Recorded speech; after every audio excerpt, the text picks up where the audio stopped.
বোরো ধানের দাম প্রতি কেজি ৩৬ টাকা আর চালের দাম ৪৯ টাকা নির্ধারণ করেছে সরকার। ৩রা মে থেকে কেনাকাটা শুরু হবে। এবার ৫ লাখ টন ধান আর ১২ লাখ টন চাল সংগ্রহ করবে সরকার।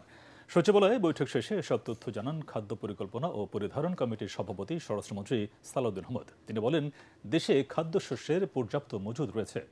রিপোর্টে জানাচ্ছেন মাহবুব কবির চপল।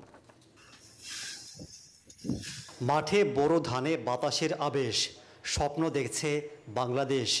কৃষকের মুখে হাসি, যা দেখে সরকার খুশি। আবহাওয়া প্রতিকূল থাকায় ভালো উৎপাদনের আশা করা হচ্ছে। আগামী ৩ মে থেকে ধান, গম আর ১৫ মে থেকে চাল কিনবে সরকার।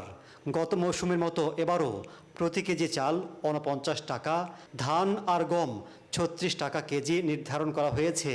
এবার ১২ লাখ টন ধান, ৫ লাখ টন সিদ্ধ চাল, ১ লাখ টন আতপ চাল ও ৫০,০০০ টন গম কিনবে সরকার। পুরো ধান সংগ্রহের লক্ষ্যমাত্রা ৫ লক্ষ মেট্রিক টন, সিদ্ধ চাল ১২ লক্ষ মেট্রিক টন, আতপ চাল ১ লক্ষ মেট্রিক টন ও গম ৫০,০০০ মেট্রিক টন নির্ধারণ করা হয়েছে।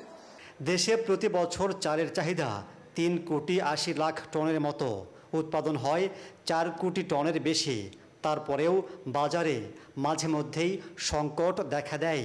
সালাউদ্দিন আহমদ জানান, উৎপাদন ও চাহিদা মাথায় রেখেই বাজার ব্যবস্থাপনায় চোখ রাখবে সরকার। আমাদের যে প্রোডাকশন সেটা কাছাকাছি, আমাদের ঘাটতি নেই।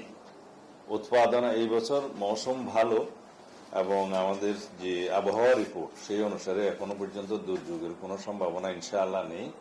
সেই হিসাবে আমরা আমাদের লক্ষ্যমাত্রার চাইতেও বেশি উৎপাদন হবে বলে আশা করছি। সেই হিসাবে আমাদের ঘাটতি নেই, কিন্তু জাতীয়ভাবে সরকারিভাবে আমাদের যেটা মজুদ রাখতে হয় সেটা আমরা রাখি। নিরাপত্তা মজুদ অবশ্যই রাখতে হয়, সেটা রাখি এবং যে কোনো পরিস্থিতি মোকাবেলার জন্য সরকার যাতে সরবরাহটা করতে পারে, সরবরাহ চেইন যে জায়গায় যেই চালের চাহিদা সেই জায়গায় আমরা সেই রকম প্রকিউরমেন্টটা করি। খাদ্যশস্যের কৃত্রিম সংকট সৃষ্টি করলে বিদেশ থেকে আমদানির সুযোগও রাখা হয়েছে বলেও জানান তিনি। মাহবুব কবির চপল, এটিএন বাংলা, ঢাকা।